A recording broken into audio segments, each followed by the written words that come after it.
animal skulls. Yeah, they are.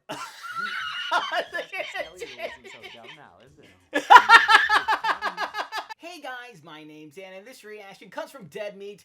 This is the Quarry kill count game that I'm so freaking excited that we're finally getting into this. I've played this game so many times. I've gotten all the endings, seen everybody die, seen everybody survive, well, everybody who could survive, and got every single trophy that I possibly could for this game.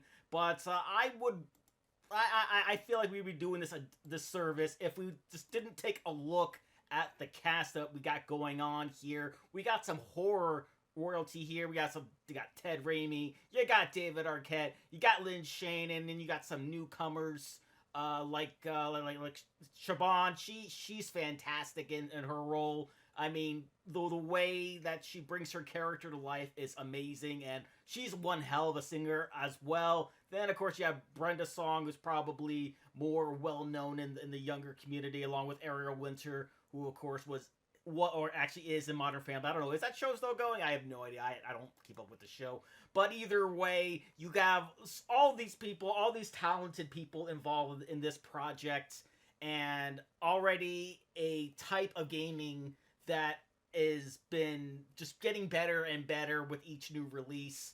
Because we remember how Until Dawn was, and then we've seen everything Dark Pictures has done since then. And then this game comes out, like, I'm all in for it. Like, this game doesn't do anything monumental, but the power of choice and the power of your actions having consequences in video games is so freaking powerful, and they do it to an absolute T in this one, and I can't wait to see what Zoran has to say about it and the types of experiences he had with this game, because I can't even begin to imagine how many people died because of his choices, or how many people lived because of his choices. But before we get into all this, though, please check all of those links I got for you down in the description below. More specifically, the Dead Meat link, if you haven't already. It's a great way to support the entire Dead Meat team, and a great and easy way to support me is to go right below this video and click all of those buttons down there. And if you're feeling extra generous and you want to support the channel, you can do so by clicking that join button and becoming a channel member for just $1 a month. And without any further ado, let's go. Welcome to the kill count, where we tell you the victims in all our favorite of course he games. picks her outfit. Show you how they were made. I'm Zoran, Big Dad Wolf Gavoyich, and today we're looking at The Quarry. Hey! 2022. Developed by Supermassive Games, The Quarry is the spiritual successor to their 2015 hit Until Dawn, once again following a group of teens thrust into a horror movie scenario, with branching paths and player decisions deciding who lives and who dies. Only instead of old friends in a snowy lodge running around in towels, The Quarry follows a group of counselors on the last day of camp running around with no towels. This time around, the cast is a mix of fresh yet recognizable faces and bona fide horror vets. Hell yeah. All of whom were digitally scanned and motion captured their performances with the utmost level of professionalism. They had fun. I love it. Until Dawn's director Will Biles and writer Graham Resnick returned to helm the project, this time accompanied by co-writer Alex Farnham, who would go on to work on the Dark Pictures game The Devil in Me. Like most horror or video game sequels, The Quarry can feel like a rehash of its predecessor. It's got a lot of the same mechanics, fake-out slasher elements, hell, even the monsters look pretty similar. But far from being a carbon copy, I think The Quarry is actually an improvement in every way. First off, it looks gorgeous. They even made these close-up character menus just to show off their tech. I mean, look at these pores. Look at them! And sure, it's not exactly fair to dunk on a 10-year-old game like Until Dawn, but The Quarry looks just as good as that game's 2024 remake, even when it glitches. You goddamn piece of shit! Secondly, these characters are just so good. Each and every one of them, from the smaller supporting roles to the villains, have a lot more depth revealed over the game. And thirdly, the writing in this game is hilarious. If anyone knew a podcast about them, it'd be me. Yeah, if there was a podcast called How to Look and Smell Like a Bat. Of course, I might be biased because I got to play this entire game with my work friends. Hey! Bella, Michael, Ben, Addison, Tim, and briefly Josh. Sorry you had to work on Silent Hill while we played games, bud. It's a living. And this is all thanks to the new co-op Wolfpack mode, which allowed the Dead Meat team to vote on decisions, and whether I agreed or not, I followed the majority rule, with all of us joining in a Wolfpack howl on unanimous votes. That's fun. You can, of course, watch the entire 4-part playthrough on the Dead Meat Presents channel for free, and you'll get the full experience, including the annoying clicking on the screen to direct my attention dots. Can I get one click out? You guys, you know what you can do right now? Get your clicks out. Everybody click on the screen. Yeah. Play the console version! As with Until Dawn, I'll be counting my specific canon playthrough. That means no restarting, no guides, whatever happens, happens, and whomever dies, dies.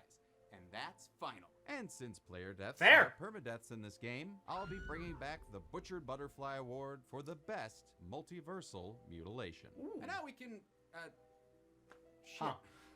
I lost my train of thought. I don't know what to do next. Sponsor, take off pants!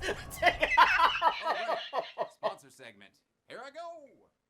Hello. Didn't expect to see me today, did you? Oh, it's the Until Dawn Doctor! Well, since our last sponsor session, I've gotten glasses. Tell me, have you gotten any new accessories? Nipple piercing Raycons! Ah, everyday earbuds classics from today's sponsor. That's clever. Raycon, an auspicious choice. After all, it's Raycon's anniversary as we speak, and they're celebrating with 20% off these very earbuds you have. But here, of course, you're finding your own, and in one of my favorite colorways too. Cool Mint. The classics have a whole range of new colors, in fact, allowing your earbuds to be about function and fashion. But those aren't the only upgrades classics are packing. They've I added love his active hand noise movements. cancellation, multi-point connectivity so you can pair with 2 devices at once, and an ergonomic fit that stays put no matter what you're doing. Plus, they have an awareness mode to help you stay tuned into the world while you're using them. Like how I stay aware while I'm cooking, walking my boss's dog, or getting lost in a wood full of monsters. They also have 32 hours of battery life in the case, and a quick charge that gives you 90 minutes of playtime on just 10 minutes of charge. Yes, yes, these will last the night. Maybe better than you will. Oh. Oh, don't look so nervous. Over 3 million people already love Raycons, and they come with a 30-day happiness guarantee in case you don't love them, but I know you will, just like I do. Mwah. Click the link in the description box or go to buyraycon.com/deadmeat to get 20% off the Everyday Earbuds Classics. And now, enjoy the Kill Cow. Can our campy counselors all survive this Quarry story? Let's find out and get to the kills. The game begins with an opening credite sequence. Oh, look, it's Laura and Max, 2 camp counselors headed to Hackett's Quarry, the summer camp where they work. They're arriving a day early, or at least they would be if Max wasn't as clueless as Scott Pilgrim. Begins with an L, like the L word. Lesbians? Lost, Max. We're lost. Their bickering is interrupted when Max swerves to avoid something, or someone, running them off Swerves the when road. he drives. Thank God we don't end up in Silent Hill, just a ditch where Max tries to fix his ride. Laura's flashlight skills are just absolute garbage, so she leaves to investigate a strange sound in what social media manager Michael thought was the actual quarry. You know what a quarry looks like? I don't have a single guy. No. That's definitely not Posters it. for a traveling freak show called the Harem Scarum, featuring a fortune teller we saw earlier as an apparition in the back of Max and Laura's car. I wonder what that's about. And there she is again. Go in again! Out of the jump scare ditch back to the car, only to be accosted by the local sheriff Travis Hackett, played by Ted Raimi. Damn, Ted, you are looking real creepy. Ted Raimi will remember that! No! Oh! Ted was last seen on the kill count in Intruder, and has been seen all over his brother Sam's Evil Dead franchise. Actually surprised Max didn't recognize him, since he seems to be a fan. You've seen The Evil Dead, right? Travis warns Yep. the kids against heading to the camp with the creepiest pencil lick ever. It was just Travis licks pencils creepily or something like that. I remember putting in the data and I was like, this is horrible. Yeah, it was. To deliverance them from evil, suggesting they stay the night at the Harbinger Motel, which they do not do. Heading to the camp anyway. Arriving at Hackett's Quarry, founded by American Idol winner Kelly Clarkson, it seems pretty devoid of life, outside of the shirtless, darkened shape in the lodge's basement. Thinking someone might be trapped, Laura and Max break in, and we get one of my favorite shots of the game. Major props to director of photography Amrit Bajwa, who was able to shoot the game with a screen he could move around the environment like an actual camera. That's Each scene amazing. was then lit to be shot from any angle by lead lighting artist Thomas Jalul, using deep shadows and textures inspired by Caravaggio paintings. I can see that. Never in my life thought that I would say the best lit production I was ever on was a video game. Wow, that's high praise. And that looks like a head, so per Outlast rules, it's counted. And it's later revealed to be the camp mascot, Ian the Sheep. As the camera hitchcocks, Max gets knocked off screen by a shirtless jumping shape. When asked whether to save our now bloody air buddy, our wolf pack was shockingly split down the middle. But I took care of that. We're helping Max. You monsters. And looks like we made the right choice, since he's gonna be all right.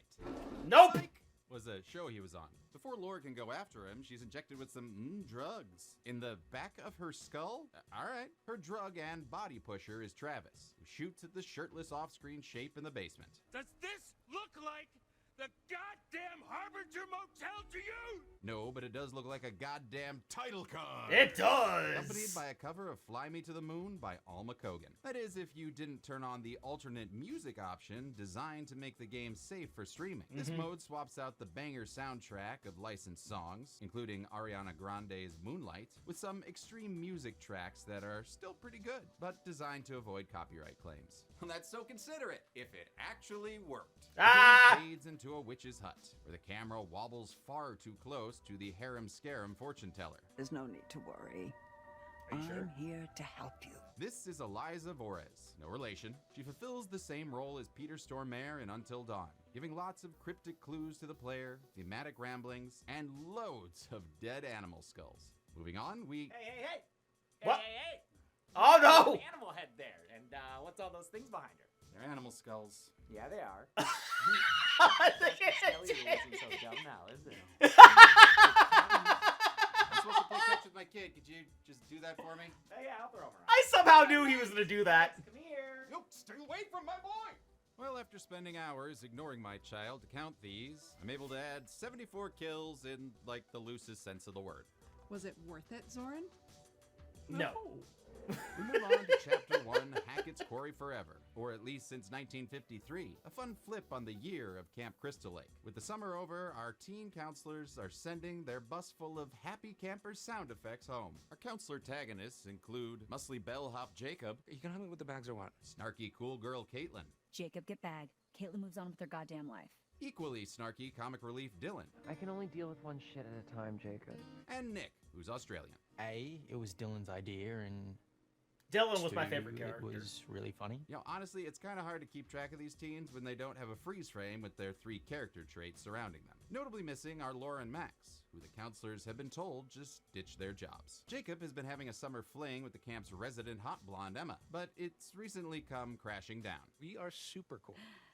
So she dumped her ass, huh? I can't see why. You're so youthful with that backwards cap. Boom. Oh. There it is. Oh, man, good sight. Becoming a little clearer now. And to Little buy bit. himself time to win her back, he sabotages the van by taking a rotor arm. You know what? Good choice, Emma. While Jakey's making his big mistakey, Emma's palling around with her best friend Abby, she of the perpetual sketchbook. While gathering their stuff, Abby finds John Kramer's childhood toy. I want to play a game. And we pocket for future use, much to Michael's dismay. Bella wants the Saw Bunny. Oh no! Right back to camp, we learn Abby's crushing on Aussie Nick. Personally, I prefer shipping Abby and Emma, but that's probably a long shot. Or is it? The girls rejoin the group just in time for a ghost story from introvert counselor Ryan. He's been off listening to a podcast this whole time. The totally radical, bizarre, yet bona fide. This week's episode covers the local legend of the Hag of Hackett's Quarry. What's the Hag of Hackett's Quarry? Oh, you don't know about the Hag Hag of of Hackett's Hackett's Quarry? Tell her about the Hag of Hackett's Quarry. I don't think she wants to know about the Hag of Hackett's Can Quarry. we just please stop saying the Hag of Hackett's Quarry? Okay, I'm sorry. But there's one more. The Hag of Hackett's Quarry. The Hag of, well, you know, is Yeah. the ghost of an old woman who died in a fire and is cursed to haunt the woods looking for her lost son. We then go from ghost stories to Ghostface with a grand entrance of Ghostface! camp counselor Chris Hackett, played by seasoned kill count veteran David Arquette. Mr. H is your typical Steve Christie type goof. Them's the rules, you noob. Better listen, that man knows about rules. Chris is given some extra shades through his work-dad relationship with Ryan, and given Officer Dewey shades with the soundtrack. Yup. Hold that thought, partner. I'm gonna have to take this. Ryan is a longtime Hackett's Quarry Hacketeer, and over the years has gotten close to Chris, as well as his kids, Kaylee and Caleb. I'm sorry, why is that photoshopped? You have the game models. In fact, Supermassive is known for 3D scanning actors. And I gotta say, the Quarry's characters are some of their most impressive work yet. Agreed. To create them, they brought in Digital Domain, the Oscar-winning VFX house co-founded by James Cameron, which worked on Titanic and like all the Marvel movies ever, including Morbius. Oh, I'm sorry.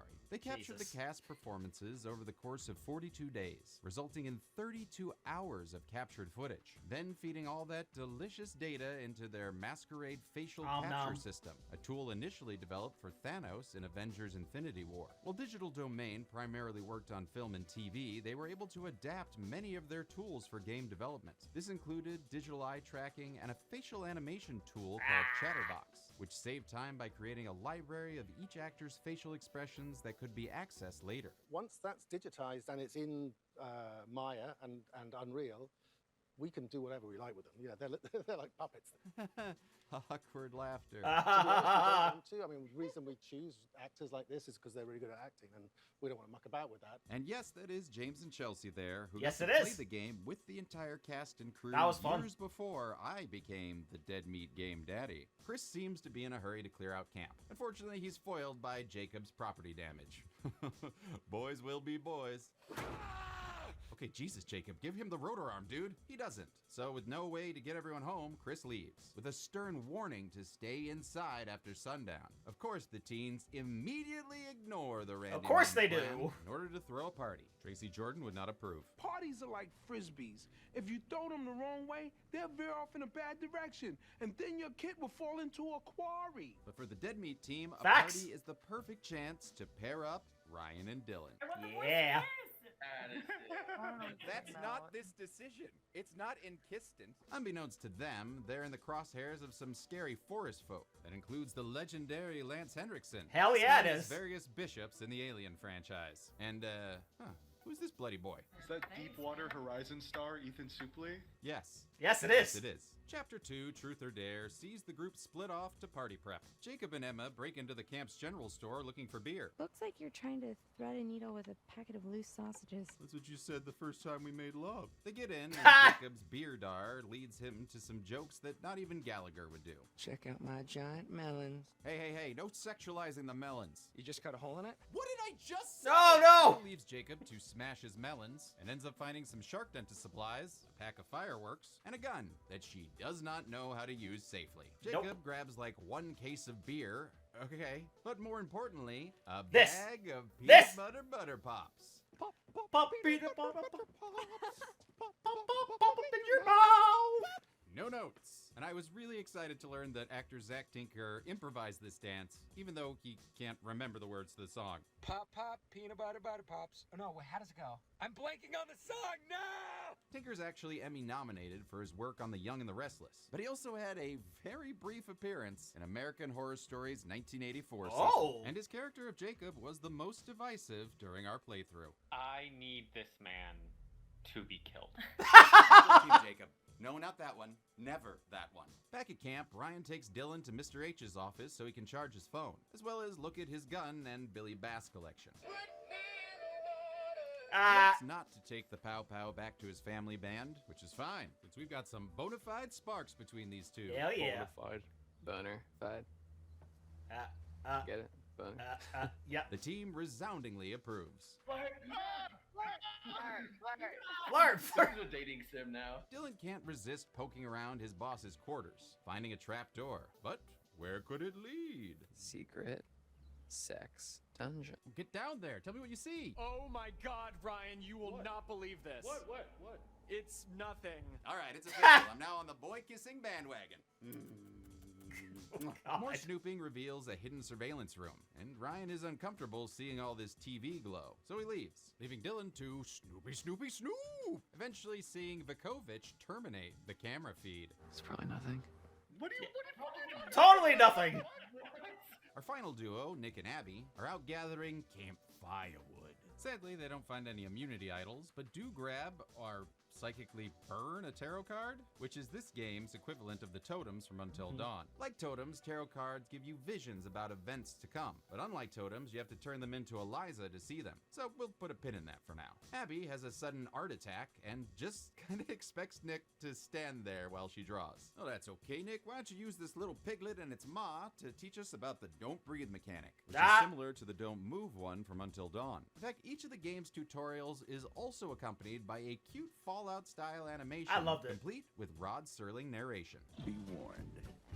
Exhaling or running at the wrong time. Mages mark you as the creature's quarry, causing serious consequences. The narration was provided by Mark Silverman, who actually played a CGI Rod Serling in Jordan Peele's Twilight Zone reboot. Having successfully don't breathed long enough, Nick is able to say a fond farewell to the hog of Hackett's Quarry. Everyone regroups by the lake with their party supplies, with Nick getting mighty excited about the snacks. Pop, pop, peanut butter, butter pops. Pop, pop, pop them in your mouth. Pop! Caitlin, however, is less than thrilled to add a gun to the party. Takes the boys on the range for a shooting tutorial, where she proves to be a much better marksman than either of them. Nailed it. Pop, pop, peanut butter, butter pops. Yeah, that's what happens when you mess with the homecoming warrior. Hell Of course, yeah. referring to her actress, Brenda Song, best known as the coiner of the Prindle. The what? The Prindle. It is a gear shift. The letters stand for park, reverse, neutral, drive, and left. I also love him. I hear Hooch be crazy. Yeah, She's Hooch be also known crazy. for The Social Network and a personal favorite, Blue Eye Samurai. And to add to her badassery, Song actually shot most of her scenes while pregnant and finished them right after she'd given Wow, birth. what a As luck badass. falls, the teens play the That's titular awesome. Truth or Dare. Emma dares Ryan to make out with either Caitlin or Dylan. A tough choice, but Team Deadbeat's all about the boy kissing. That's it? Caitlin's a good sport and turns it back to Emma to choose between Jacob and Nick. She decides to make her former jealous with the latter, and it sufficiently sours the mood, with Abby and Jacob socially distancing themselves from the group, which is something they had to do on set as well, having shot during the pandemic. In fact, Biles was unable to travel from Europe for shooting and had to direct everything remotely like a billy puppet. I want to make a game. Additionally, COVID restrictions meant many of the actors couldn't film at the same time. You have like a kissing scene with somebody and it like legitimately looks like you're kissing the person, but you are in a helmet, a Velcro suit, and your helmet has a camera and you're not touching the other person and you're like have your arms outstretched and you're doing like weird kissy faces into this camera. For the fire pit scene, the actors had to shoot in 3 groups of 2, all at different times. This was a constant challenge for the cast and crew, who had to keep track of emotions and scenes that were being captured months apart. In total, the entire production lasted 3 years, from the initial conception to its release. I can see Chapter that. 3 sees some trouble in paradise, with an angry Abby getting lost in the woods. Ooh, don't roll a 1 or Otis is gonna strike. Oh no!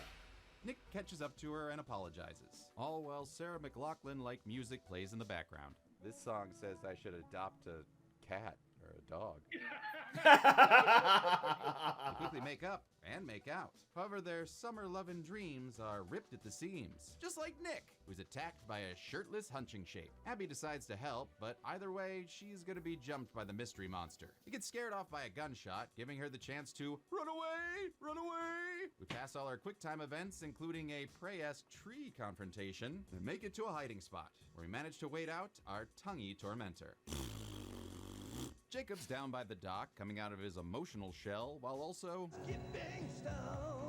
Skipping to apologize and critique him. Technique needs work. That's what you said the second time we made love. Jacob's actually pretty pissed, but he calms down quick once Emma suggests dipping skinnies in the lake, despite the very clear no swimming sign. Ugh, these kids are just begging to be eaten by a killer oil slick. I actually find these two's relationship really interesting. Emma likes Jacob enough to keep him on the line, despite only viewing him as a fling, while Jacob keeps overstepping to try and date her without really listening to what she wants. It's messy and toxic in a way that's pretty realistic to two dumb teens. Yep. The game makers were actually careful not to moralize with their characters, especially in regards to their decisions. The characters are, by nature in these things, a little bit kind of douchey to start off with anyway. They're just, you know, they're not lovable characters. I mean, they're not horrible either. They're just flawed people, but, you know. Each character basically has two possible arcs. Selfish and selfless, with neither being the objectively correct way to go. Jacob leaves to go find a tarot card, and many clues. Luckily, our lengthy clue collecting doesn't stop Emma from derobing like it did with Jessica and Until Dawn, which is too bad, because there ain't no towels to keep her warm. Oh, maybe that Nosferatu on the island took him. Maybe we investigate. Get back down here, Jacob. Nope, you heard the Nagahackets, Quarry. Let's go! Jacob strips down himself, completing his transformation into makeup. Oh. Little do these two know, they're swimming just above this game's first human kill. Sparky Pilastri, is that you?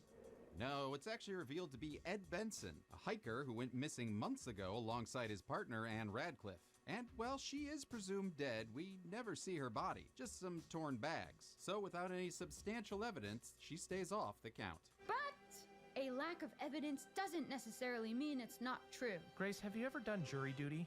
No, why?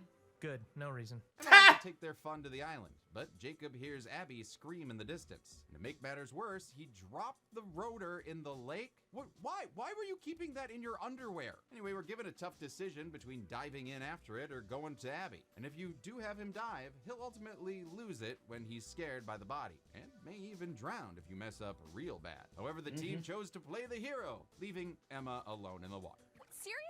And whenever you make one of these choices, the path is updated and displayed as a very cool VHS cover with art by supermassive illustrator Wesley Nike, in collaboration with UI artist Giles Wood. The trio left at the fire pit hear Abby scream as well. She then comes running out of the woods saying Nick is in trouble, and it's for some reason left up to Ryan to rescue him? Go after Nick. Go! Why? He didn't even do the shooting tutorial. Nevertheless, good guy Ryan finds a bloody Nick being dragged away by one of those hunters from earlier, whose name is Bobber. We opt not to shoot him, just in case this is a Tucker and Dale situation, but Nick bites Bobby's finger. Not Tucker and Dale, not this time. Ryan watches Bobby shoot his own pointer finger off before very casually walking back into the woods. Major props to Without a Paddle star Ethan Suplee. Jacob's running Jacob through the woods when he's caught in a rope trap that was an interesting thing to motion capture. They didn't actually hang you upside down for that? No, they had me, I started here, and then I went like this and pretended I was like hanging. You're on a roller coaster or something. Basically, yeah. Bobby arrives, but Eliza encouraged us to see things from a different perspective in an earlier tarot vision. So we opt not to fight back as he cuts us down and covers us in blood. As mentioned many times by writer Tim, Bobby's played by Ethan Suplee. Last seen on the kill count is conspiracy theorist Gary in The Hunt, but is more widely known for My Name is Earl, Boy Meets World, and the Great Schooner Sailboat debate of 1995. Oh, yes! Jacob on his way, as it's revealed Can't forget about a different Mallrats. trap put Mr. Pig on the count. I kill ya manana, that's what I will do. We return to Tia Dalma's hut where he was also in Remember the Titans, I think, right? Yeah. Yeah, he was blonde. He was linebacker. We 2 cards in this chapter. We can only choose 1 for the reading. And by the way, huge shout out to Alex the Nerdy Raccoon, who acted as our tarot tour guide during the live stream. Thank you, Alex. We go with the tower, which shows us Emma missing a zip line, and I'm sorry, was that it? Back to it then. Wait, but I have back to Hackett's Quarry you go. No! No! Chapter 4 is entitled Don't Panic. Ah, damn it, we could have really used a towel right about now. I mean, it would have definitely helped with Nick bleeding out over here. He seems to be drippings with black goo, and Dylan believes he has an infection, but we decide against an amateur amputation. A noise from the bushes sends Ryan into attack mode, but this boy at school relaxes his trigger finger. Good thing, since it's just Jacob, who you can kill in this scene without the characters even realizing. 2 potential deaths for Jakey so far. What did he do to deserve? Oh yeah, the road. Yes, Jacob perfectly acts out his misadventures, but Ryan still has some questions. Why are you covered in what I hope is strawberry jelly? Because it's fucking delicious. Lay off. Jacob wants to go after Emma and tries to take the gun, but our detective Pika chooses to keep it. Jacob storms off on his own while the remaining counselors decide to head back to camp. They better hurry because the most evil wheelbarrow in the world's gonna kill him! Woo! At the lodge, Dylan and Ryan split off to retrieve the second gun from Mr. H's office, as well as call for help. Who should I call? 911. You mean 911? Who says 911? I don't know. Okay, I have to say, I absolutely adore the writing in this game. It had myself and the team laughing out loud numerous times. And that's thanks to Until Dawn writer Graham Resnick and his co-writer Alex Farnham, who began with a more traditional 90-page screenplay, which quickly ballooned into a 1,000-plus page behemoth. I can see was that. a little daunting for the actors. I think I did pretty well. I got to like page 320 and I was like, I'm done. Like, I can't. That was still well under Until Dawn's Guinness World Record breaking 10,000 pages. Goddamn. Though that number may have been a bit of an exaggeration. But it also says Resnick claims that it's 10,000 pages. We could only verify 2,000. Unfortunately, the line goes dead midway through their call. What are you doing? I don't know. It's what they do in movies when the phone goes dead. You tap on the little thingy. We're not in a movie. However, these two have been in movies. Dylan's played by Miles Robbins, son of Susan Sarandon and Tim Robbins. You know, Jessica Lockhart and Phil Blumberg, respectively. He's been on the kill count in Halloween 2018. And Ryan's played by Justice Smith, who previously screamed his way through Jurassic World Fallen Kingdom. He was also in Dungeons and Dragons. Maybe it was the bears. And why does everyone blame everything on bears? Which is a very good question, because this entire game, they have not stopped talking about bears. Have you ever seen a bear in these woods? Did a bear do this? Bears. Bears? Bear. Here? I'm sure they're gonna think it was a bear. Well, Bear. It was probably just like a The bear. bears. Help, help, my friends may have been attacked by bears. I mean, there's vicious bears. The bears. Yes, chef. I know it's a popular show, but no chef, no more bears. No Let's bear. head to the camp's radio station to try 911 again, leaving the extra gun with Caitlin. Still have mine. If you're extra nice to me, I might let you hold it. Don't write a check that your ass can't cash. My ass has got quite the bank account. Oh, what a line! Kissing. Am I interrupted something? Yes, you are. Get out of here. Go away! Sorry. I just get so passionate about Rylan. In fact, it was their relationship that drew Robbins to the game in the first place. He was excited to play a kind of pairing you don't normally get to see in a horror story. Hands have touched. Touch my hand. Here we go, Rylan. Meanwhile, Emma's exploring the island, logging the experience for her socials with bizarre mouth movements that feel wrong, probably because her tongue never moves, unlike Nick's. He just had his tongue down my throat, and he definitely knew what to do with it. Emma's an influencer and uses her time to rant about her relationship with Jacob, but also reveals some human layers to her mean girl persona. Abby sees me as this confident person, but really? I'm just desperate to stay afloat in a world where everyone wants to be different. It's a nice moment that shades these characters more than the horror archetypes of Until Dawn, and you can quickly go from disliking to loving them. The whole point of these games is that they redeem all the characters so you feel bad about them dying. Her Therapy Thursday post leads her to an existential and physical fork in the road. I guess since this isn't live, the choice is up to me. No, it's not. It's up to your puppet masters. It is. I say, go right. Eventually, Emma continues our tour at the island's treehouse. Constructed in the year 1800 fuck by a blindfolded man who used only the finest rotting wood, rusty nails, and donkey spit that money could buy. And subscribe. Yep. Still won't get notifications, though. The treehouse contains a duffel bag and a trap door. Something about this feels familiar. Yeah! Oh yeah, best to search that duffel. It gives us fresh clothes, a taser, and some bear mace. Now that we're armed and fabulous, we open the trapdoor to reveal our shirtless, darkened shape's true form. A shirtless and pantsless monster. I salute you, Yes, creature. I And figured they he would. absolutely would have killed us before, but since we're armed now, we just spray and sprint. We pass all the necessary QuickTime events for Emma to run in a big circle, doubling back to the treehouse roof to find the zip line predicted by the tower card. We manage to ride to the other side of the lake without falling to our deaths, while the monster taunts us with its actually moving tongue. And I want to shout out actor JJ Dunlap for voicing and motion capturing these decenty dudes. Creature actors So are good. just the best. Chapter 5, White Noise, opens not with Michael Keaton, but with Abby tending to an injured Nick. Caitlin updates them on Ryland's plan, but it must be Christmas, as up on the rooftop we hear a click, click, click, causing Caitlin to leave Aussie Nick. Turns out it's Bobby patrolling the house, and after a brief game of Catlin and Mouse, this Bobby proves to be no idiot, taking her gun and knocking her down the stairs. While waiting out the commotion, Nick fails to read the room, confessing his feelings for Abby. Kind of felt like a little bit more was gonna happen. Well, did you want a little bit more to happen? Duh, are you dumb? Hey. Yeah, don't be a dick, Nick. Caitlin rejoins them to hide from Thumper, but when the big man gets grabby with Abby, Nick hulks out and lifts him one-handed. Seems like he doesn't know his own strength, though, so we decide to let Evolution star Ethan Suplee go. In the meantime, our favorite And that couple movie, heads too. to the Radio Shack to get their free monthly battery. And along the way, we learn more about Tim Robbins' son. No, not that one.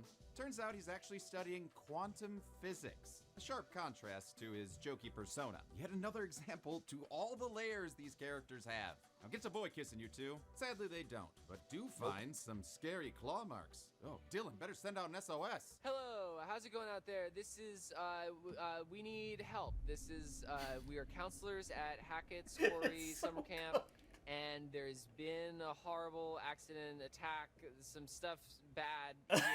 We need your help. There is a swarm of bears. Enough with Lots the of bears! Oh, there's a bear! There's a bear in the background! Sorry, run! But hey, maybe he just said that because Robbins actually improvised this hilarious distress call. I believe that. Swarm of bears? Yeah. Herd of bears. Yeah, I've heard of bears.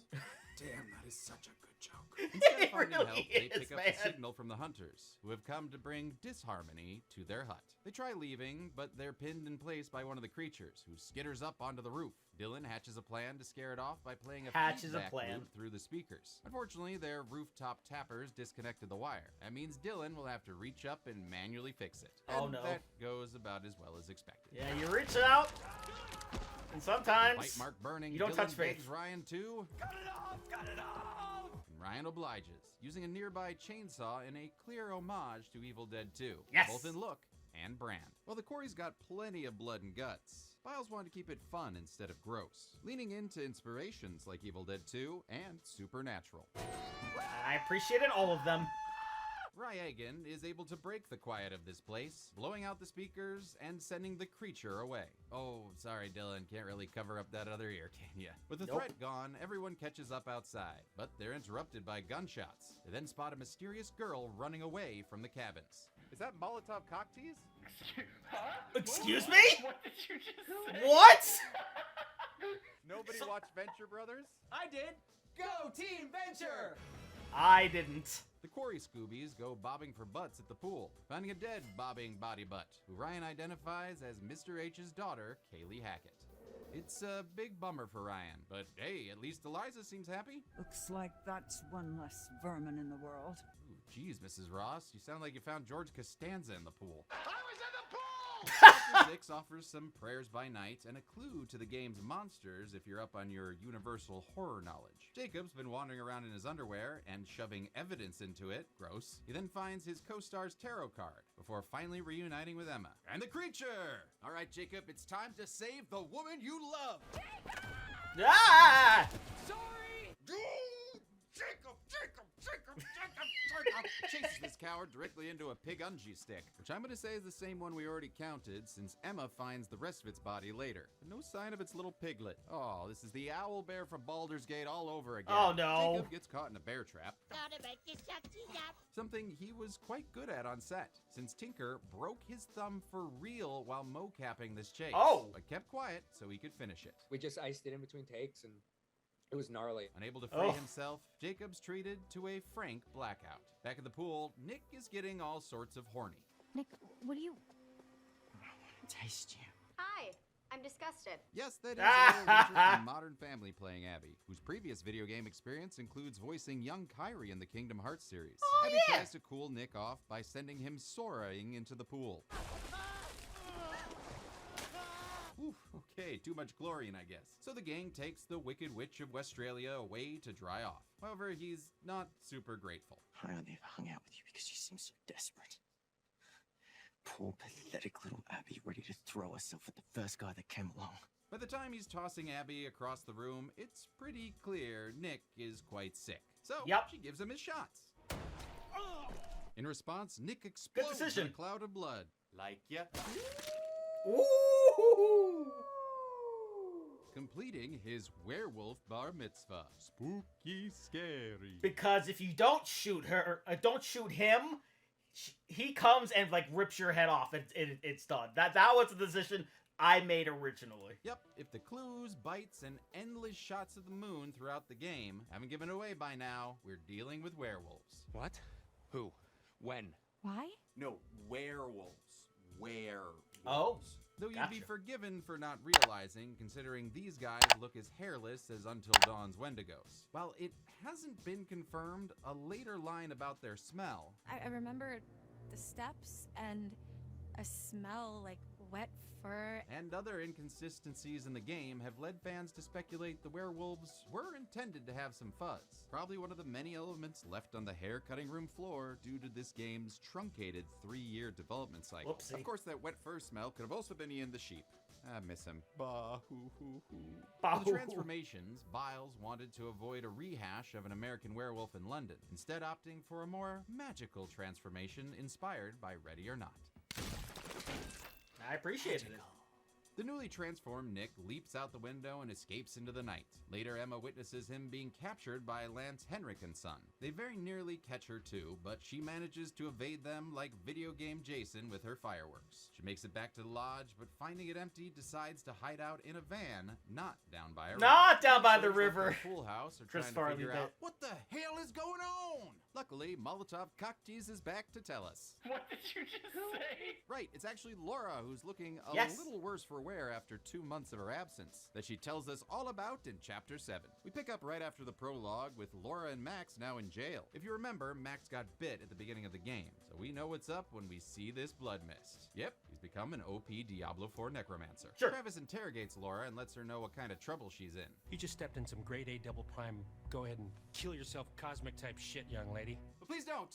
I really don't want to be age restricted. Laura No, surmises definitely that not. Travis is Chris's brother, but she's locked up again before she can get any more answers, like whether or not there is a spoon. However, between the full moon, the dog monster, and the fact that Max's wounds have mysteriously healed, he uses his book smarts to figure it out. Maybe there's a slight chance it was a werewolf. Laura in the past and the counselors in the present react with disbelief. Do you got anything better? I mean, like zombies, aliens, time-hopping Draculas? There's no such thing as time-hopping Dracula. Ah! You have to come back with me. Back where? Back to my coffin. Oh, man. Well, I tried. Their werewolf theory is confirmed once the next full moon rolls around and Travis gives Laura a front row seat to what they're dealing with. I'll be back at dawn.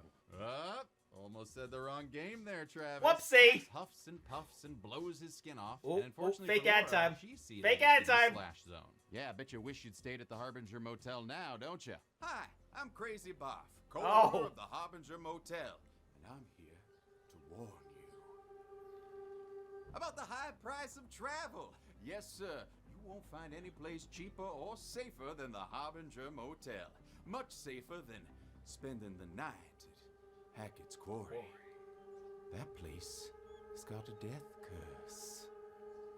Unlike our fine establishment, which includes a 3-star continental breakfast Ooh, 3-star. and a complimentary airport shuttle service for all our guests. Ah. So come on down and check into one of our fine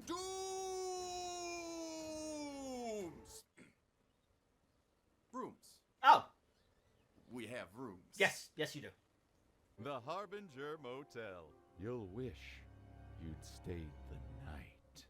Biles cast actress Siobhan Williams as Laura based on her performance in Deadly Class, where she played neo-Nazi cheer assassin Brandy. What a terrible multi-hyphenate! Williams trained for the role by replaying Until Dawn and Resident Evil 7, and filmed 40 to 50 pages a day with the help of Biles's flowchart of choices, in which they'd film to a certain point, then freeze and film multiple options, sometimes with very different emotional choices. Williams is also a singer, and her song Everything is featured in a rare ending with Laura and Max. Max is played by Skylar Gisondo, who I absolutely loved in the Santa Clarita Diet, and most recently is seen as Jimmy Olsen in James Gunn's Superman. Oh, The man yeah! that gave us this, did Superman. Anyway, we can...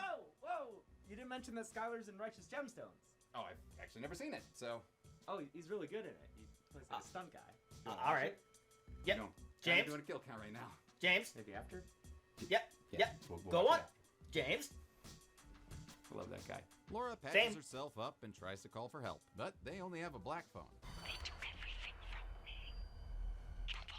Hello? Hang up. The Hag of Hackett's hotline is $4.99 a minute. Hag of Somehow Hackett's Travis's hotline. woefully outdated computer lets us listen to another episode of Bizarre Yet Bonafide. Some hay bales caught fire during the opening night, and that spread pretty quickly.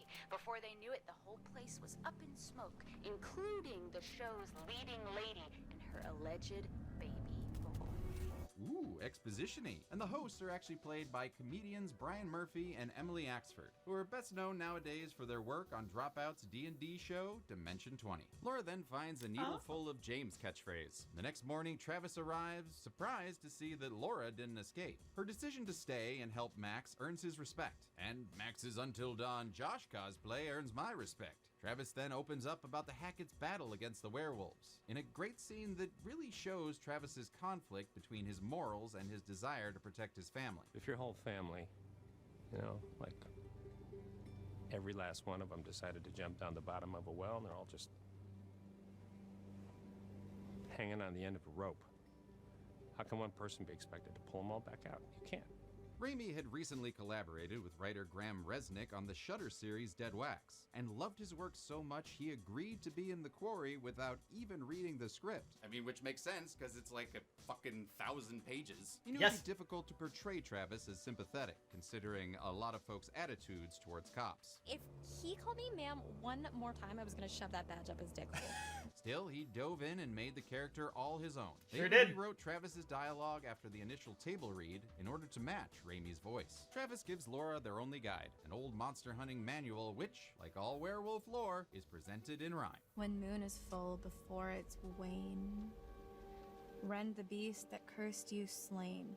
It's still better than Vogon poetry. But in layman's terms, the only way to cure Max is to kill the werewolf that bit him during the full moon. Travis wants to team up to hunt the big alpha wolf, but that doesn't make sense to Laura. After all, the werewolf who bit Max was clearly already captured. She gets her answers the next day when Chris visits the station, pissed that his cop brother's keeping captive counselors. Their conversation gives Laura a realization. Chris Hackett is the one that bit you down on the storm shelter. Holy shit! Turns out Mr. H is a big bad wolf, which is why Travis wasn't willing to kill him earlier. Laura doesn't have those qualms, so she hatches a plan to escape. She pretends to be sick, giving her the opportunity to give Travis a taste of his own medicine. Oh hey, at least lay him on the ground. Man's neck is gonna be killing him when he wakes up in that position. Laura and Max make a break for it, with some ghostly voices leading them to the station's silver shotgun shells. Since werewolves are allergic to water, is that true? Laura smartly left Max on the island. He's actually the werewolf that attacked Emma earlier. Or maybe he was just coming on to her, because we all know Jimmy Olsen fucks. Laura returned to check on him after shooting Kaylee, but quickly realized she killed the wrong wolf when she found her boyfriend still in beast mode. Now, isn't that just pride? During the chase, she received a bite on her arm. And since we're good people here at Dead Meat, we do the honorable thing and reveal it, leading to a standoff. It doesn't last long, since Chapter 8 sends the characters to the belly of the beast. And this live stream sent the Dead Meat team into the belly of their closets to dress as characters from the game. Oh, that's fun. The fact that I'm going to be sweating this whole stream, I'm going to stand up. I have the tights under the shorts, a classic of the mid-2010s. Laura uses Abby's silver bracelet to give them some ammo of their own, earning her the right to not have a gun pointed at her. Ryan's not thrilled that she wants to kill his surrogate father figure, but agrees to take her to the Hackett house to see if they can resolve things with words. The Hacketts live in a creepy manor in the woods. Looking for a way in, the two fall through some rotten planks and into the titular quarry. Well, better keep an eye out for Handigos, something Laura can actually do now, since her Wolverine healing powers have finally kicked in. Okay, guys, you have Grandma. I'm sorry, I really liked Ryan's joke. Also, I want to mention that they kind of try to shoehorn Laura as a romance option for Ryan. Are you flirting with me? What? No. But we're going to ignore that since it's not Rylan. Also, it might just be her horny werewolf side talking. Werewolves want to fuck. They venture through the quarry, which was a purposeful pun by Biles, as he liked the idea that as the game went on, the quarry stopped referring to a location and started referring to the characters. Laura uses her incoming werewolf strength to rip them a path to the Hackett's basement. There, they find a red-tinted dungeon. Secret sex dungeon. No, sex dungeon. Which is where they're holding Jacob and Nick, who we saw thrown in there earlier. Laura very nearly executes Nick right then, but we press A fast enough to stop her. Then, in the game's most stressful puzzle, we have to figure out how to free Jacob without also releasing Werewolf Nick. I worry about this. I messed this up horribly. This is not great. There are plenty of ways to insta-kill Jakey here. But we managed to get him out without a scratch. More importantly, good for you. without any clothes. Jacob then pop peanut butter pops off into the night. Upstairs, Travis returns home. Ooh, how's that neck, dude? He's come to deliver the news of Kaylee's death to his mother, Constance, who is a lovely woman? Dumb fucking animal. She takes it about as well as you'd expect. Not my granddaughter. Not my only granddaughter. Not my Kaylee. Not my little Kaylee. Not my little Kaylee. Not my little Kaylee. You goddamn piece of shit! Travis, for all his faults, is trying his best to keep his conscience clean. Because if it were up to Ma Hackett, she'd have executed Max and Laura on the spot. Turns out the Hacketts are a whole killer family. Bobby is Travis's younger brother, Jedediah is the Piranha 2 starring Patriarch, and Mama Constance is played by Lynn Shay. Hell Best known yeah! to horror fans from the Insidious franchise, and more importantly... Ah!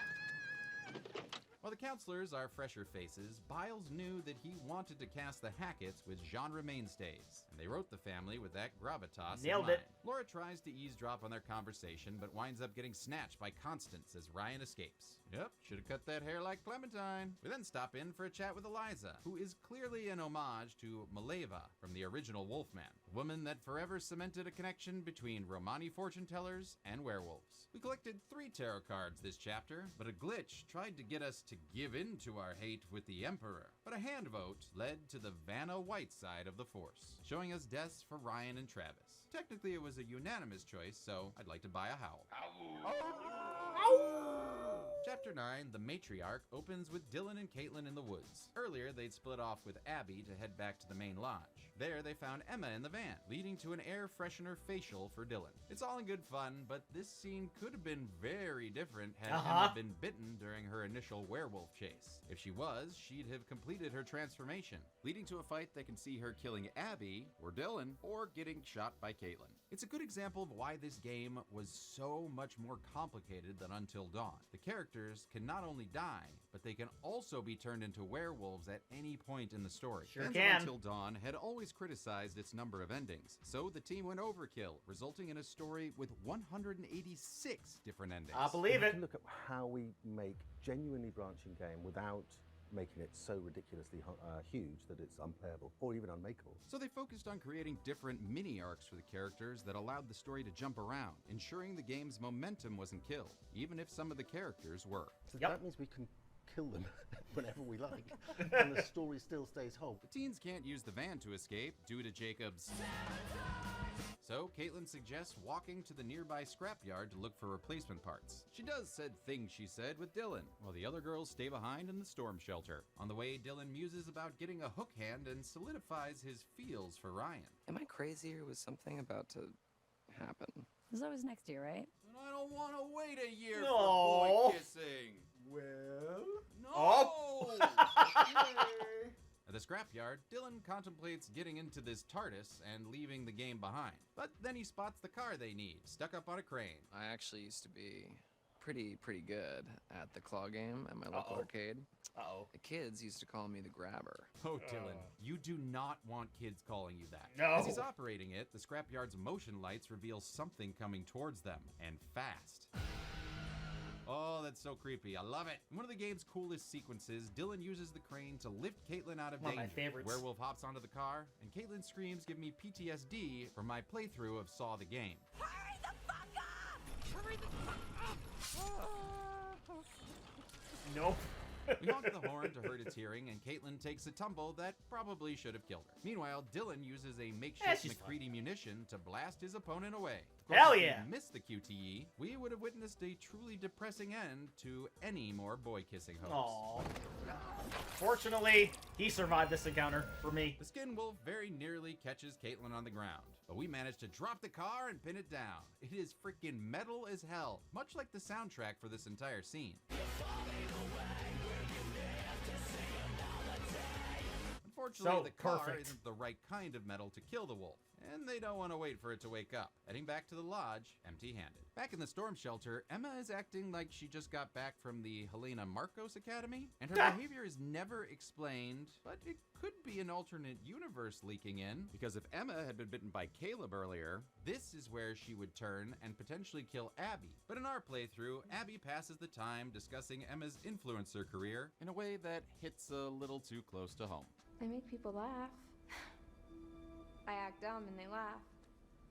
Maybe that makes me dumb? Or maybe I just like to make people laugh. Yeah, that hits. Yeah, I feel you. Abby then goes exploring, ignoring the hag behind her back at Quarry, and discovering a very important tarot card, the Hierophant, as well as a couple of silver shells, silver shells. At the Hackett house, Laura's been pulled up for a family meeting, but doesn't want to relinquish her right to bear arms. Not with so many bears around. Wait for it.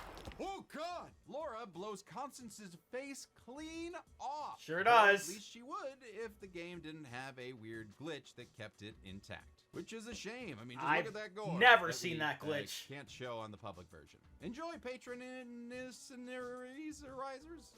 It's a shockingly fast death for Lynn Shay, as evidenced by our live stream reaction. Oh no!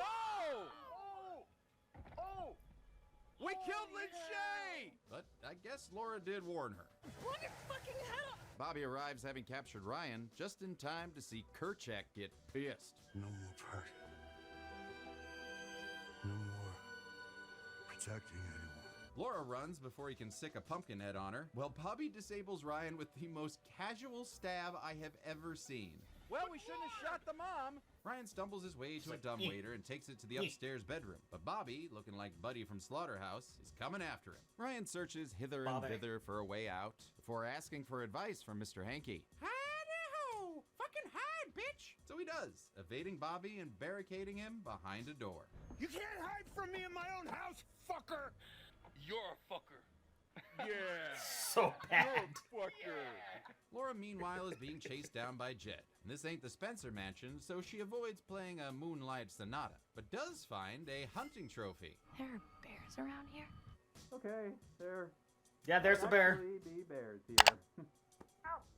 Little Hackett finds her and chooses the renegade option to shoot her in the chest. I ain't got enough silver to kill you, but I sure to hell can make you suffer.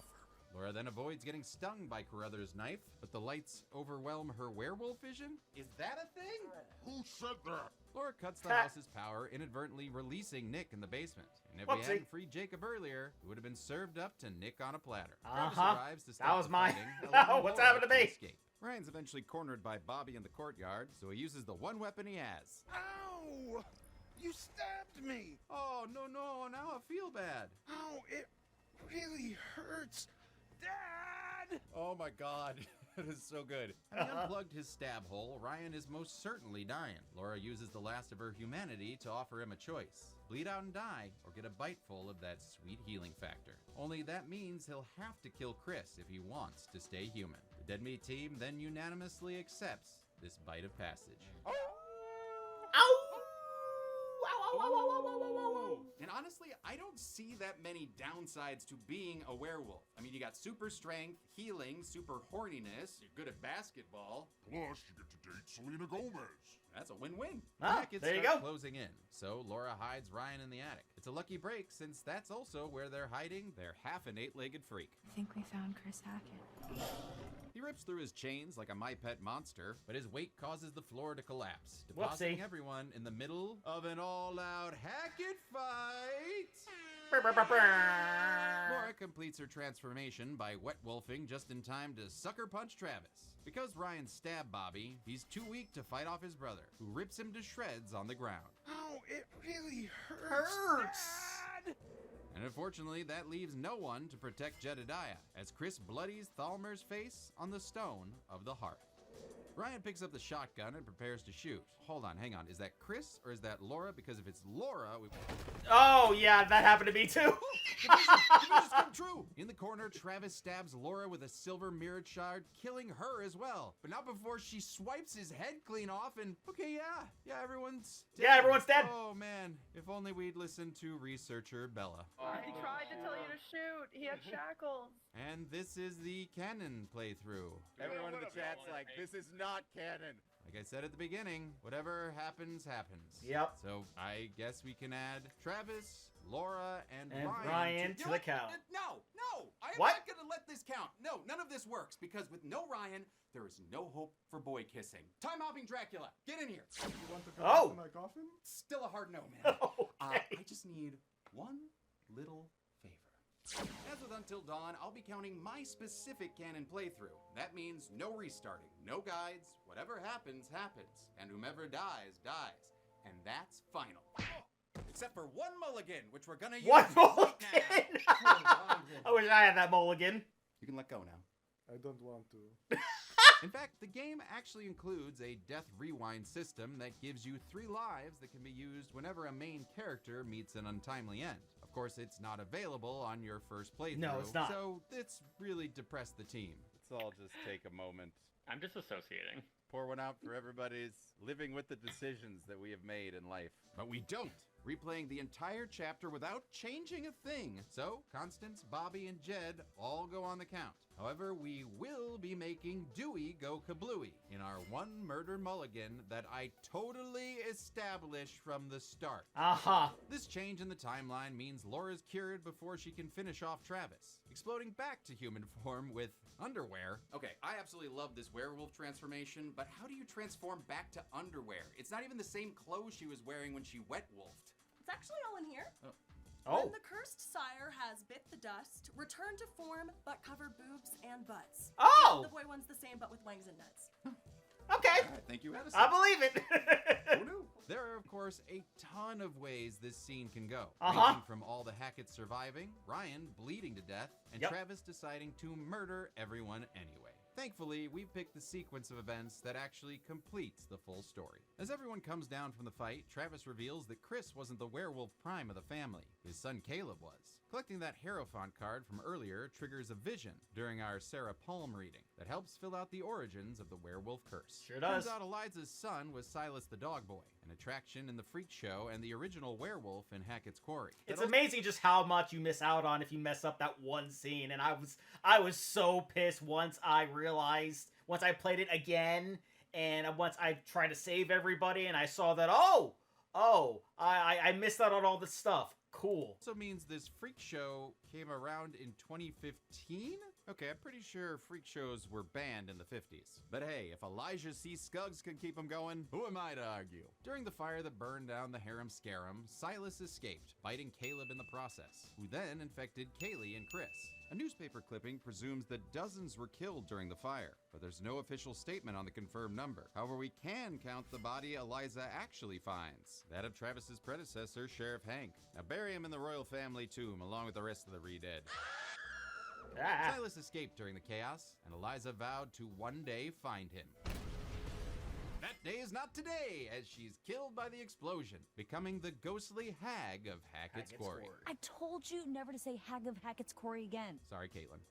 And if you've been wondering where you've seen Eliza before, well, she's played by the prolific Grace Zabriskie, who has been in everything from Twin Peaks to Child's Play 2 She's to great. the 1993 FMV game Voyeur. And funnily enough, she once played the adoptive mother of a werewolf boy in an episode of Tales from the Crypt. And that's what we call very specific typecasting. Travis and his family have been tracking Silas for years in an attempt to lift their family curse. Anyway, there's sightings up and down the coast. Feral albino child, giant white wolf. But wait a second. Ryan's seen a wolf like that earlier by the radio hut. Or at least a white-ish wolf? It's kind of hard to tell without the fur. Game. Realizing Silas is back in town, Travis proposes they kill him together to lift the curse for good. Chapter 10 starts with Max, who no longer be dog, having been cured when Chris was killed. What the fuck? Why am I top of a fucking tree? Honestly, not much happens here, but we do get a fun gag where Max is left with some ill-fitting clothes. Now you If you thought that outfit was ridiculous, well, there's actually DLC that unlocks 80s outfits for all the characters. My favorite being Jacob, who looks like he's about to do a Super Bowl They have a bunch of different DLC for like the look and feel of the game. I can't recommend it enough.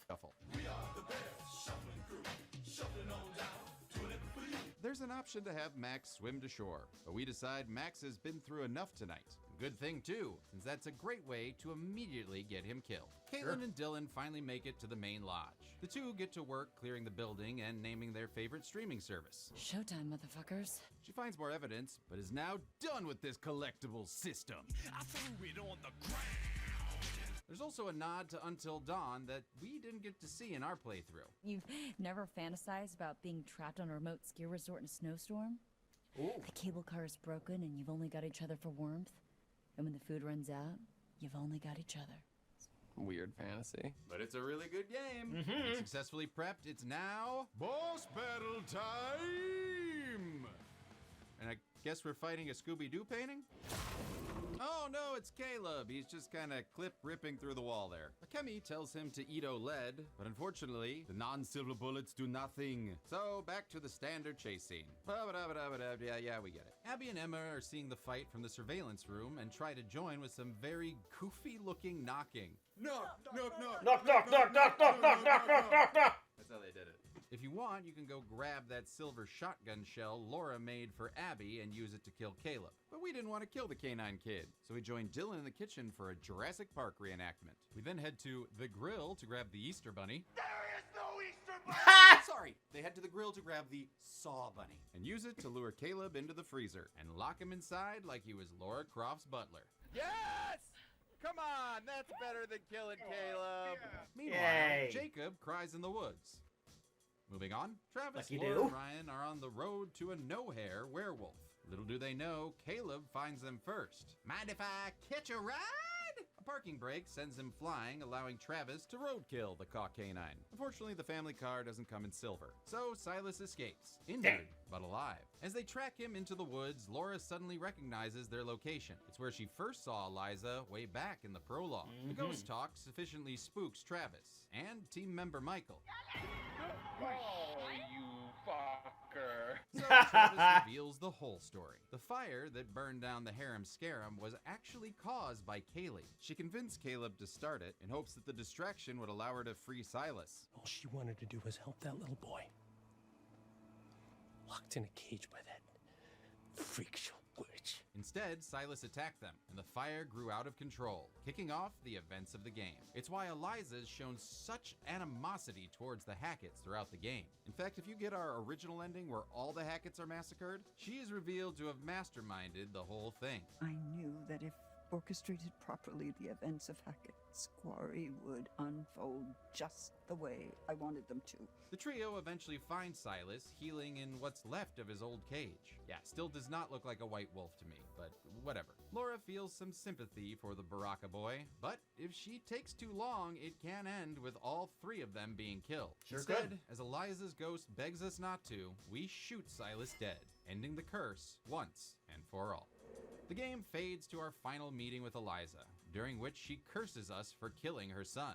Whenever you hear a noise in the dark, a whisper from the shadows, the breath on the back of your neck, that's gonna be me.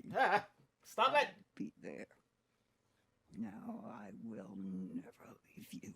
She says that now, but I bet she gives up pretty quickly. And now that the monster's dead, the game is over. And we get bizarrely cheery music during this Animal House Mass Effect 3 extended cut epilogue. Highlights of which include Nick, who's been cured, Constance with her lying text, Jacob still being naked, and Caleb tragically freezing to death once the curse was lifted. No! Yep! Come on! What? Well, of course! However, Caleb can be saved if Caitlin is infected and you fail the bunny button mash, getting her dragged in with him. And when Silas is dead, they're cured and Dylan will let them out. Unfortunately, Laura Croft's butler still dies.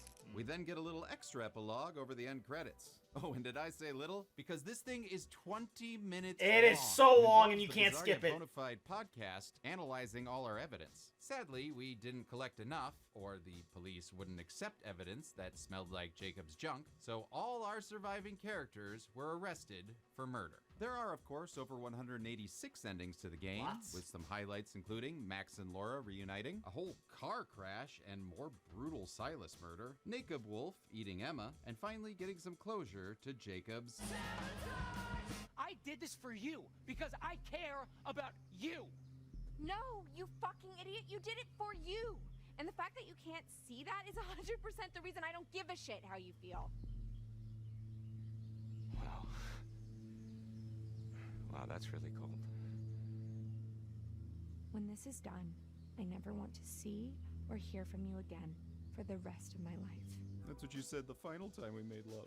Even with all these outcomes, this podcast ending feels a little unsatisfying. With, I guess, the best ending just showing a computer screen saying the kids were acquitted. Is that it? Travis! Travis! The kids may be incarcerated, but at least they're alive. However, let's shift the quantums in this quarry to see what could have befell them with a multiversal montage. It's a killer montage.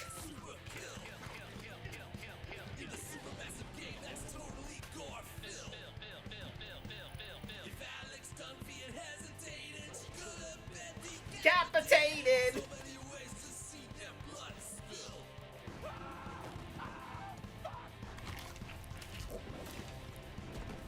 So much. So many ways to die in this game, it's insane.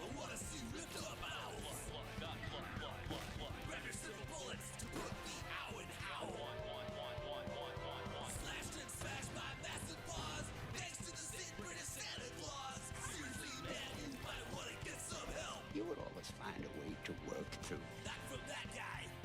Yup.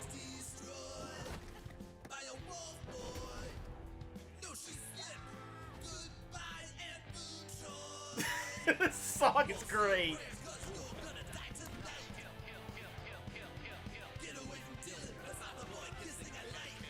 Kill, kill, kill, kill, kill. Pop, pop, peanut Butter, butter pops. Pop, pop, pop, pop them in your mouth. Pop. Seriously, I can't see what's happening. Do my cataracts detach? Just like that dude's head. Oh! I should probably just subscribe to the Patreon. Really nice Yep. killing Yes, you you should. over and over again. That's brilliant. Even teens who are pure of heart and camp counsel for their summers may become victims on the count when we finally get to the numbers. Ooh, nice. Oh! The hell? I stole the rotor arm so we could have one last day on the kill count set together. Yoink! No! You look so young in that backwards cap. You do too. Oh. We counted 87 kills during our summer at Hackett's Quarry, 10 of which were people and 77 of them were animals. Though I guess some of them were animal people as well. Anyway, the genders break down to 8 males, 4 females, and 75 unknown skulls, giving us a pie as morally gray as our choices. So, how did our playthrough compare to others? Well, the least kills is tricky due to the branching paths, with some people living only when others die. But I'll say if you sacrifice Chris and Silas, and save the remaining Hacketts and teens, that'll get you 83, which is mostly bastard Scullys anyway. And while it's quite difficult to kill everyone, you can walk a very specific path that'll get you 99 kills and a squirrel squishes 1. Oh! So with a playtime of 10 hours and 26 minutes, that gives us a kill on average every 7.7 minutes. I'll give the golden chainsaw for coolest kill to Constance Hackett. I know in Yes. our playthrough the game glitched and refused to show us the full kill, but man oh man, it is a Lynn shame we missed this Yes, insidious it is so horror good. show. The machete for lamest kill will go to the animal skulls. They were just background decoration, and for all we know, they could have been bought at a Spirit Halloween clearance sale. Stupid counting everything rules I set up. The Glitter Butterfly Award for Best Potential Character Death goes to Travis getting shot in the face. While I hate to see anything happen to horror treasure Ted Raimi, the way his head is splayed open like a bloody T-1000 is just incredible. Great Damn. work, Ted. Yeah, I forgot about that.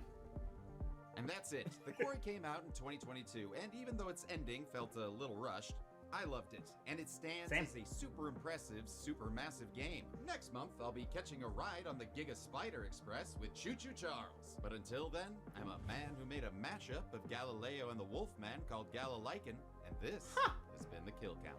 On the next Kill Count. You heard it through the grapevine, and the rumors are true. Club Juke, the hottest new juke joint in the Mississippi Delta, is open for business. It's gonna be a real ring-a-ding-ding, just for us. Enjoy some blues. What the hell you know about the blues?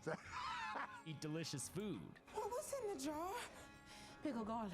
And get as horny as you want. There is no limit. Seriously, people are horny here. This Yup. shindig is brought to you by the Smokestack Twins, back in town from the Windy City. Charles supposed to be in Chicago working for Capone. Everyone's invited. Well, almost everyone. On a night like this, you never know who might come a-knocking. You're the devil, ain't you?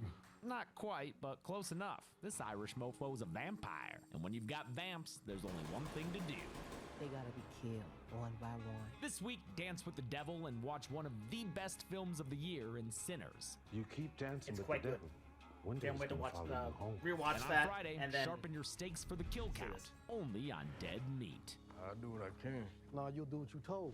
Sinners Oh, can currently be watched on snappity preferred snap. streaming platform. And yeah, like he said, this game was amazing. I had so much fun playing it. All the types of endings you can get, all the different types of kills that you can see from each character. It was just so well done. Everybody did such an amazing job. Sure, glitches are gonna appear up here or there, but for the most part, it was a very enjoyable experience. Each time I played it, seeing something different each and every time, even if I've already gotten the platinum for the game, because I would want to see more things, because I didn't want to spoil anything, because at that point, everything was all up on YouTube, so I was just like, oh, well, I could either look at them up on YouTube or play them for myself, so chose to play them for myself, and got rewarded with all these cool things, all these cool endings, all of the pieces of evidence that you're supposed to find, and keeping certain characters alive, not killing, killing certain characters, and there's just so much you can do. There's so much you can explore. There's so many different types of conversations you can have with others. It's just a freaking blast. I can't recommend it enough. But that's going to do it for me here. Comment down below. Let me know, what did you think about The Quarry? Please leave a like if you enjoyed this reaction. Do check all those links I got for you down in the description below. And once again, if you are feeling generous and you want to support the channel, you can do so by clicking that join button down below and become a channel member for just $1 a month. And lastly, and most importantly, I want to give a huge shout out to all my $5 and up supporters on Patreon. Cruising, Wolverine 310, Kevster Cronus, Joshi, Roadrunner 1967, CC, Chris Curtis, Voss Coffany, Misa, Misa 2, Fleet Street Vicomp, Songbird 177, Misa 3, Inkalinquist, 20 Owl, The True Sunny Hero, Davisto David Asbun, The Demons of Rage, Kitty 89, Johann Eschrup, SCP-3887B, Andy Doan, Beth, Isaiah E. Craig, Malena Alam, and Hiro Mangana Tinako. And if you two like to have a shout out in each and every one of my videos, please head on over to patreon.com/DDanReactor for more. And I'll see you guys next time.